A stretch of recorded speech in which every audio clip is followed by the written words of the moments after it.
Bonjour à tous, bienvenue dans ce webinaire intitulé Microsoft Outils Sécurité. L'idée va être de voir les outils de sécurité proposés par Microsoft pour répondre à certains scénarios que l'on va exposer aujourd'hui. Donc voici un petit déroulé pour notre webinaire qui durera environ 30 minutes. Dans un premier temps, on va vous présenter notre société, donc la société Eliadis. Et ensuite, on vous expliquera un peu les fondamentaux de la sécurité, et notamment avec le Zero Trust. Et ensuite, on va détailler plusieurs scénarios de sécurité, et à chaque fois présenter comment le mécanisme, les outils de sécurité de Microsoft ont permis de répondre à cette attaque dans ces cas précis. Et enfin, on fera un petit point sur comment renforcer votre système d'information. Et on finira par vous montrer les offres de services que l'on peut proposer chez Eliadis. Et voilà, si vous souhaitez en savoir plus, vous trouvez ici notre contact technique et notre contact commercial. Et n'hésitez pas à les contacter pour des questions. Donc Eliadis, c'est 20 ans d'expertise, avec une cinquantaine de collaborateurs qui sont entraînés dans un dispositif innovant d'accompagnement des utilisateurs. C'est aussi une entreprise qui est Microsoft Gold Partner, qui a 15 ans de projet dans Microsoft 365 et qui est certifié ProSki, donc alliant des méthodes comme les méthodes agiles, Scrum, etc. En dessous, vous pouvez voir quelques-uns des clients qu'Eliadis a pu accompagner ces dernières années. Donc le Zero Trust, ce qu'on appelle un Zero Trust Network, c'est une manière de voir la sécurité. Donc comme on l'a écrit ici, personne n'est aveuglément fiable. C'est-à-dire on suppose que toute personne peut s'être fait hacker, avoir perdu son compte, et donc ça te fait remplacer par un utilisateur malveillant. Donc pour ça, il faut limiter les accès de cette manière à ce qu'un utilisateur malveillant ne puisse pas accéder à des ressources importantes. Ainsi, par exemple, une personne qui travaille sur un projet n'aura accès qu'aux ressources nécessaires pour travailler sur ce projet. Il n'aura pas accès à des ressources de finance ou à d'autres ressources que pour avoir d'autres départements. Ainsi, l'authentification ne suffit pas à faire confiance à un utilisateur. On rajoute des conditions d'accès, le comportement. Ce qu'on appelle par comportement, c'est par exemple un utilisateur qui se connecte tous les jours aux États-Unis. Si un jour il se connecte depuis l'Afrique, ça va lever quelques alarmes. On va pas lui bloquer l'accès, parce que ça peut être normal, mais en même temps, on va avoir certaines choses qui vont se mettre en place pour surveiller plus, puisque potentiellement ça peut être un attaquant.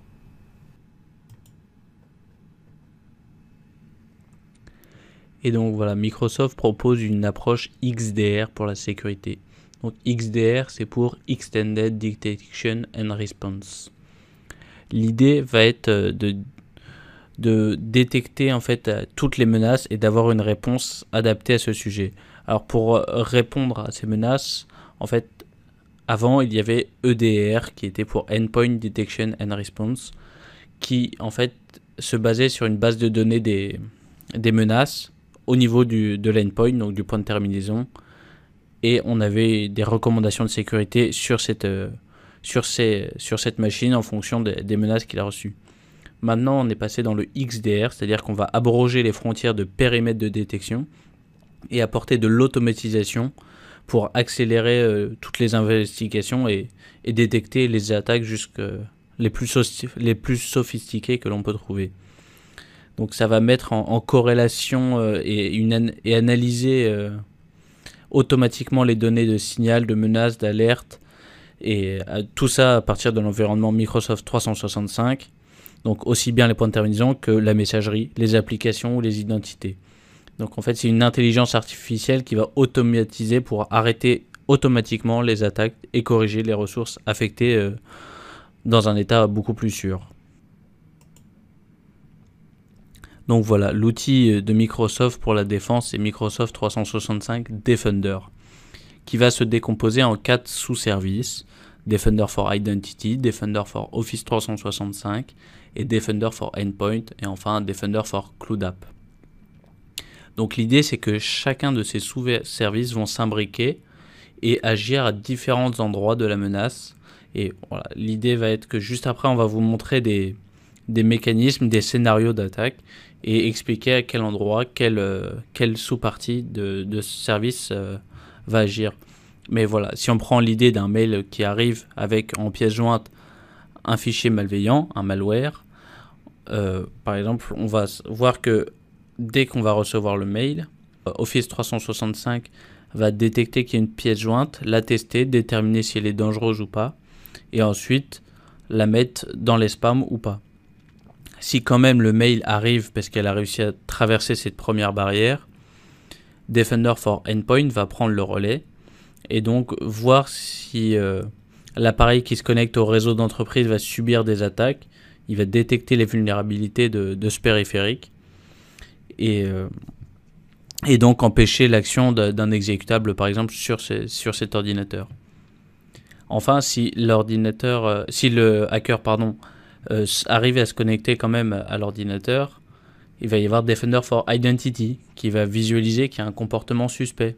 Comme on disait tout à l'heure, voilà, si l'utilisateur ne se connecte pas au même endroit, s'il partage plus de fichiers, s'il va télécharger des fichiers en masse qui n'était pas le cas avant, Defender for Identity va relever une alerte et potentiellement, selon les règles établies de l'entreprise, bloquer l'utilisateur. Enfin, si avec son identité, il arrive à se connecter aux applications cloud, le Defender for Cloud App va remarquer aussi qu'il y a un comportement anormal et donc empêcher des déplacements d'accès et voilà, agir et l'empêcher de faire quoi que ce soit de malveillant au niveau de cette application. Maintenant, on va vous présenter le webinaire qui va se dérouler en 2 parties. Donc, dans une première partie, on va vous présenter les mécanismes de sécurité et de conformité mobilisés par Microsoft. Je reviens là-dessus juste après. Et dans une deuxième partie, on va vous présenter les démarches des IADIS pour les instancier et les cadrer selon le contexte de l'entreprise. Donc pour la première partie, en fait, on va vous présenter 4 scénarios de traitement de la sécurité de Microsoft 365. Donc le premier scénario, ça va être le mécanisme de sécurité lors de la réception d'un courriel comprenant une pièce jointe ou un lien.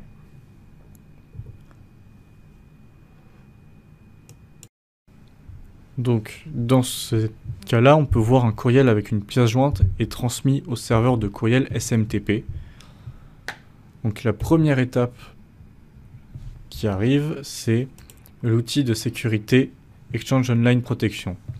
C'est un outil de sécurité qui réalise une analyse sur la pièce jointe et il fait ça par rapport à une base de données de menaces connues. Et donc, si un risque est détecté, il y a une action de protection automatique qui se met en route et donc ça peut avoir plusieurs effets. Ça peut être mettre en quarantaine le mail, retirer la pièce jointe ou quelques autres policies possibles et disponibles pour l'administrateur. Et si aucun risque n'est détecté, le courriel continue. Il arrive ensuite à Defender pour Office 365. Donc l'outil de sécurité de Defender pour Office 365 intervient à son tour et va réaliser une analyse. Alors il pousse cette analyse de manière plus complexe et notamment il va pouvoir avoir une analyse comportementale afin de vérifier si on n'a pas affaire à un virus zero day, donc encore inconnu des services de défense précédents. Si un risque est détecté, là encore une fois, il y a une réponse automatique, une alerte en fonction des règles mises en place par l'administrateur. Ensuite, s'il n'y en a pas de menace, le courriel arrive sur le poste de travail et donc c'est Windows Defender qui va se mettre à l'analyser. L'outil de sécurité de Windows Defender analyse le courriel, il le compare lui aussi à une base de menaces connues. Donc, encore une fois, si un risque est détecté et connu, il y a une action de protection qui est mise en place par Windows Defender sur le poste de travail. Ensuite, s'il n'y a pas de risque repéré, c'est le Defender for Endpoint qui est la dernière étape. Et donc, ce dernier va encore lancer une 4e analyse qui est la plus avancée de toutes. Et si un risque est détecté, encore une fois, il y a une réponse automatique avec les alertes et règles. Il est possible d'avoir des alertes et des règles pour chaque étape. C'est-à-dire, on peut dire par exemple que l'analyse Defender va lever une alerte si elle détecte quelque chose, là où l'analyse Defender for Endpoint, elle va juste se contenter de faire une réponse automatique et ne pas lever d'alerte. C'est vraiment adaptable comme on le souhaite.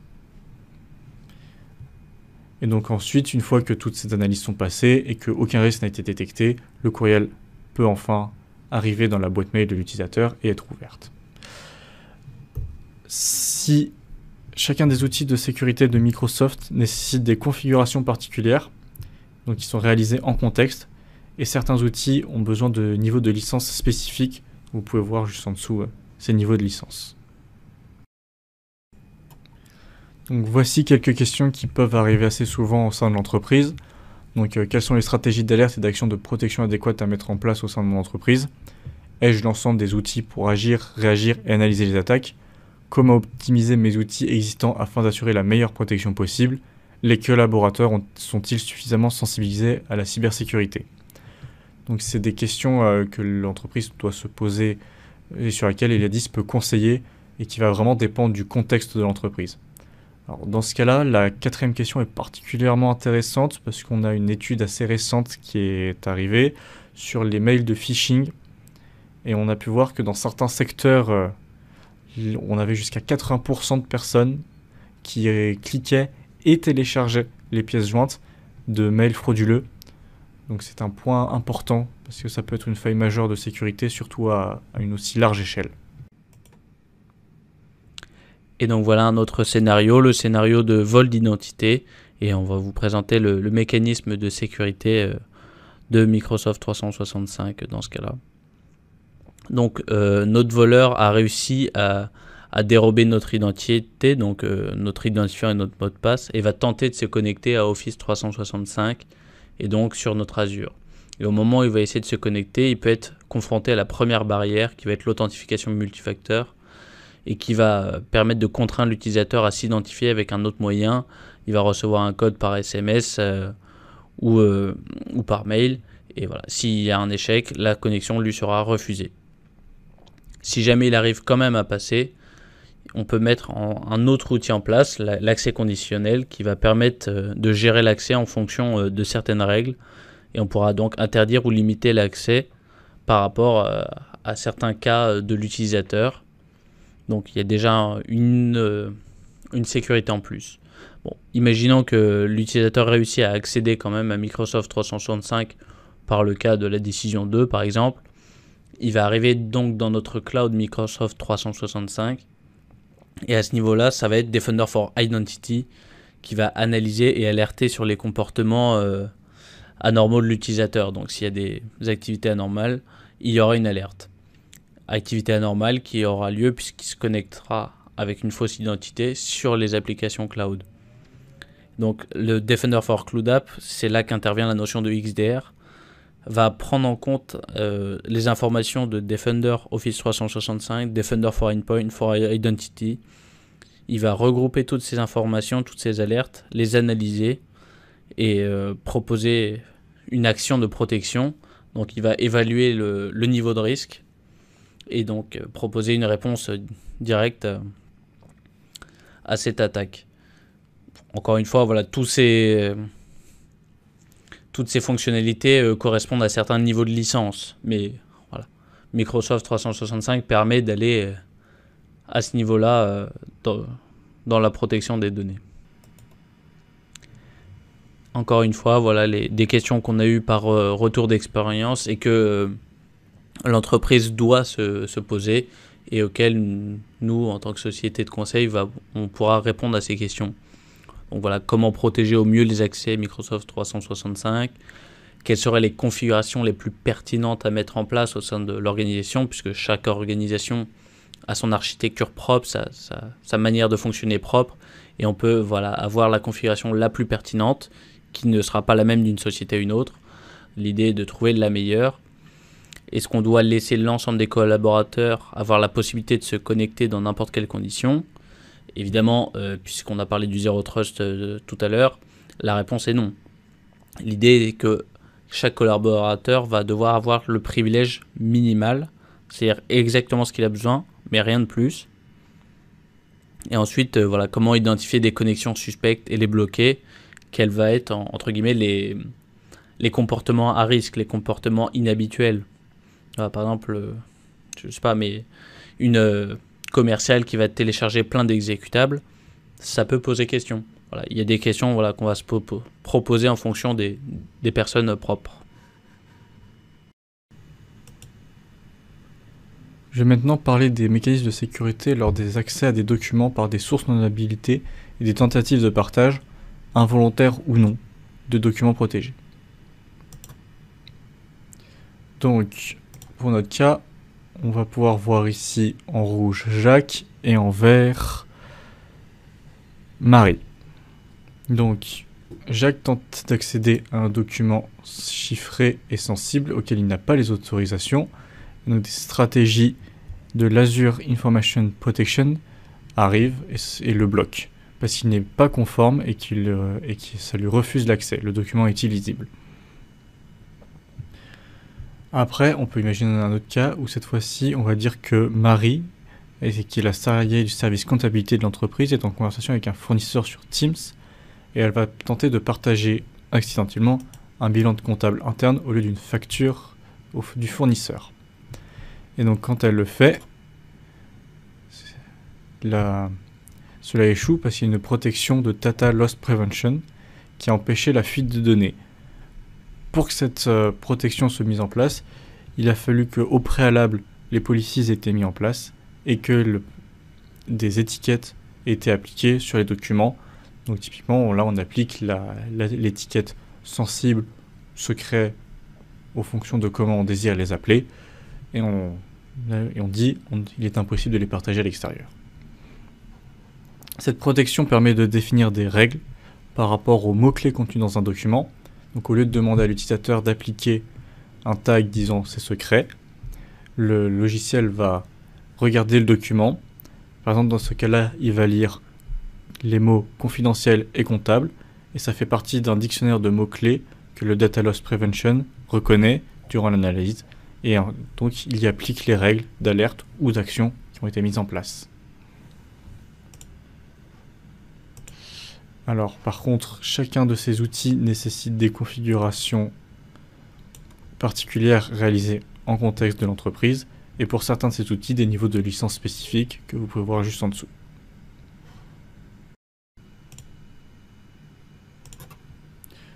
Voici quelques des questions qui ont été déjà soulevées lors de cas pratiques. Donc, quelle est la hiérarchie concernant l'importance des documents de mon entreprise? C'est ce dont je parlais juste avant. Est-ce que le document est secret, sensible?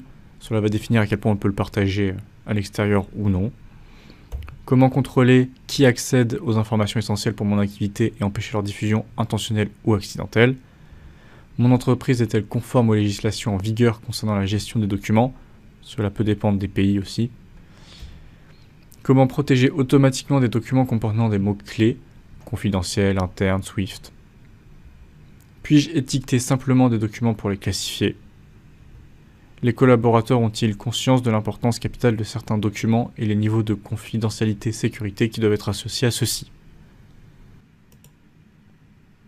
Donc voilà, encore un autre scénario, celui du vol ou d'une perte d'un périphérique.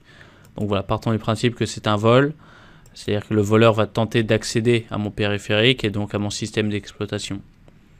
À ce niveau-là, il peut y avoir une protection, donc BitLocker, qui va permettre de chiffrer l'outil et donc avoir le contenu du périphérique qui sera illisible. Ensuite, s'il va essayer de se connecter à mon cloud Microsoft 365, il va y avoir une gestion de Intune. Dans Intune, qui va permettre une protection des informations à distance. C'est-à-dire que l'appareil soit enrôlé totalement ou alors que certaines applications. Voilà, dans Intune, on peut être au niveau application ou au niveau l'appareil entier. Et on va protéger cet appareil. Donc, on peut par exemple bloquer les ports USB, bloquer l'accès, supprimer les données sensibles à distance. Donc voilà, encore une fois, les questionnements qu'il faut se poser et qu'on a eu par retour d'expérience, c'est les documents de mon entreprise sont-ils suffisamment protégés dans le cas de la perte ou d'un vol d'un périphérique? Est-ce qu'il va être possible d'interdire tout accès aux informations après un vol avec Intune et la protection BitLocker? La réponse est oui. Après, voilà, il faut la nuancer et l'adapter dans chaque cas. Comment couper les accès à Microsoft 365 pour un périphérique perdu? Est-ce qu'on peut effacer à distance l'ensemble des données de l'entreprise? Voilà. C'est des questions qu'il va se falloir poser et mettre une sécurité à ce niveau-là. Je vais vous parler des usurpations d'identité et des courriels d'hameçonnage, aussi appelés phishing, et des mécanismes de sécurité que Microsoft a mis en place. Donc déjà, un courriel arrive en réception sur le serveur SMTP de l'entreprise, qu'on peut voir à gauche, et ensuite un ensemble de paramètres, SPF, DKIM et DMARC, qui permettent d'assurer la vérification et validation de la conformité d'un courriel et d'appliquer en cas de non-conformité des règles définies contre les courriels indésirables, aussi appelés spam. Donc, SPF va identifier le nom du domaine émetteur du courriel et son adresse IP. Ainsi, il va les comparer à l'enregistrement TXT et SPF DNS, et si la correspondance n'est pas identique, SPF est invalidé et du coup le courriel est considéré comme malicieux et retiré. Ensuite vient DKIM. Donc c'est une technique d'authentification par courriel qui permet au destinataire de vérifier que ce courriel a bien été envoyé et autorisé par le propriétaire du domaine émetteur. DKIM vérifie aussi que le courriel reçu n'a pas été altéré par validation de la signature numérique chiffrée qui apparaît dans le champ DKIM signature en tête des en-têtes de messages. À l'aide d'une clé de déchiffrement public, le destinataire authentifie le courriel. Si cette signature numérique n'est pas conforme, alors DKIM est invalidé. Et encore une fois, comme SPF, on rentre dans les règles anti-spam que vous pouvez voir juste au-dessus. Ensuite vient DMARC. DMARC réalise la synthèse entre SPF et DKIM en incorporant une réponse plus variée. On peut distinguer deux grandes utilisations de DMARC. Indiquer l'action à réaliser si l'authentification échoue, laisser passer le courriel, le supprimer, le classer comme spam, permettre à l'expéditeur d'être averti lorsque l'authentification échoue. Ainsi, il reçoit le message, mais il est prévenu qu'il y a potentiellement un problème avec. Donc voilà, donc s'il est valide, il est effectivement délivré au destinataire. Mais en cas de non-validité, les règles de gestion et alerte de Defender pour Office 365 et Exchange Online Protection se mettent en place. Ainsi, ils vont pouvoir permettre d'enrichir les alertes et les règles de gestion concernant ces courriels indésirables et leur auteur. Donc, chacun des outils de sécurité de Microsoft nécessite des configurations particulières réalisées en contexte, et pour certains outils, des niveaux de licence spécifiques que vous pouvez voir juste en dessous. Donc, ces différents outils permettent de répondre à ces différents questionnements qui ont déjà été rencontrés. Donc, comment identifier qu'un courriel a été modifié par un tiers? Comment savoir si un courriel vient bien de la banque de mon entreprise? Comment limiter les courriels malveillants envoyés aux salariés? Les salariés de l'entreprise sont-ils assez formés sur les types de menaces liées au courriel? Et ça rejoint encore une fois l'étude dont je parlais un peu plus tôt dans la présentation, sur plus de 80% de personnes pouvant se faire avoir dans certains milieux. Donc voilà, maintenant on a présenté un peu les différents scénarios. Donc maintenant l'idée ça va être comment renforcer votre système d'information. Donc évidemment la première chose à faire, comme on l'a déjà expliqué dans ce webinaire, c'est mobiliser chaque utilisateur et les sensibiliser, qu'il y ait une vraie discipline et une rigueur et que chaque utilisateur se rende compte un peu de la portée de ses actions et voilà, qu'est-ce qu'il peut faire, quelles sont ses vulnérabilités, comment il peut repérer lui-même un mail un peu suspect. Voilà, il faut vraiment sensibiliser les utilisateurs à ça. Ensuite, il faut cadrer l'organisation, donc avec une vraie charte pour définir le cycle de vie des comptes, des appareils, des données. Voilà, qu'est-ce qu'on va classifier, qu'est-ce qu'on va sécuriser, qu'est-ce qu'on va enrôler l'appareil, les applications. Comment on va gérer le fait qu'un employé quitte l'entreprise, il faut supprimer son compte, ses données, ses accès. Voilà. Quels vont être aussi les privilèges des opérateurs, donc des administrateurs en l'occurrence. Voilà. Qu'est-ce qu'ils vont avoir, qu'est-ce qu'ils ont besoin d'avoir. Toujours avec l'idée du zéro trust et de croire personne et donc être protégé et donner le moins d'accès possible à tout le monde en fait. Et enfin, l'idée est de vraiment tirer parti des technologies. Parce que les outils de sécurité de Microsoft sont suffisants et bien configurés. Voilà, il faut savoir tirer parti de chaque licence. Chaque licence va proposer des fonctionnalités différentes ou plus ou moins avancées. Et voilà, l'idée c'est de savoir, même dans les licences qu'on a déjà, quelles sont les protections que je peux avoir et comment en tirer parti au maximum. Donc que ça soit protection contre les vulnérabilités du web, les protocoles d'administration, le partage de fichiers, le contrôle à distance, la vigilance, les comportements suspects. Voilà, comment tirer parti au maximum des technologies. Et enfin, anticiper et remédier à toutes les possibilités, enfin les menaces possibles. Donc notamment l'archivage et ce qu'on appelle le PCA et PRA pour plan de continuité et de reprise d'activité. Donc l'idée ici, elle va être de garantir une vraie disponibilité de l'ensemble de nos services avec des procédures en cas qu'il y ait un accident, que ce soit une attaque d'un hacker, mais ça peut être aussi un événement naturel, c'est-à-dire que le bâtiment qui prend feu, quelque chose comme ça, ou les serveurs sont détruits. Voilà. Comment on va reprendre l'activité, comment on garantit la disponibilité des services pendant tout ce temps-là. Et voilà, c'est des choses qu'il faut avoir anticipées et avoir une procédure et un plan d'activité à suivre. C'est totalement indispensable. Je vais maintenant vous parler des offres de services sécurité Microsoft 365 qu'Eliadis propose. Donc déjà, nous proposons de multiples profils en fonction aussi des besoins. Donc s'il faut réaliser un audit, chiffrer et réaliser des remédiations, des améliorations ou des formations. La valeur ajoutée que nous amenons, c'est notre double expertise en infrastructure et en application. Vous pouvez voir ici quelques-unes de nos prestations de services, donc l'audit, le développement d'automates, la rédaction de chartes de gouvernance, la maintenance, mise à jour des solutions de sécurité. Vous pouvez voir aussi quelques références clients avec lesquelles nous avons pu travailler. Et donc les ateliers et les audits pour évaluer toutes vos situations, donc vous pouvez voir où se situe un atelier à peu près dans le développement du système de sécurité, donc après la transition vers le cloud et la sécurisation des terminaux. Et donc ce qui pourrait venir après serait la gestion des données sensibles et potentiellement avancer jusqu'à la protection que Azure Sentinel peut amener.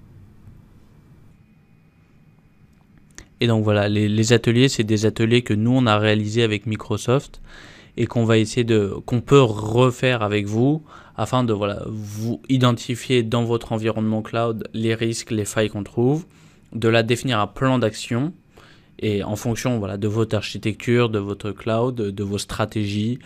Donc quelles sont les règles de nommage qu'on va mettre en place pour sécuriser tout ça. Et de là, on va vous fournir un livrable de l'atelier, donc avec nos listes de recommandations et après ce qu'on aura fait, de manière à ce que votre responsable système, votre responsable sécurité, tout le monde soit informé des stratégies qu'on aura mis en place. Et voilà, l'atelier, ça va être quelque chose qu'on va réaliser notamment avec la direction, le DSI, etc. Et qu'on va répartir sur une grande période pour des questionnaires, une analyse, un rapport à chaque fois des risques qu'on a vus, d'un rapport de ce qu'on a fait. Et voilà, vous voyez quelques exemples de clients qui nous ont fait confiance en bas à droite. Voilà, c'est des entreprises sur lesquelles on a fait des ateliers comme ça et voilà, ils nous font confiance maintenant. On peut continuer à faire des ateliers, proposer des choses.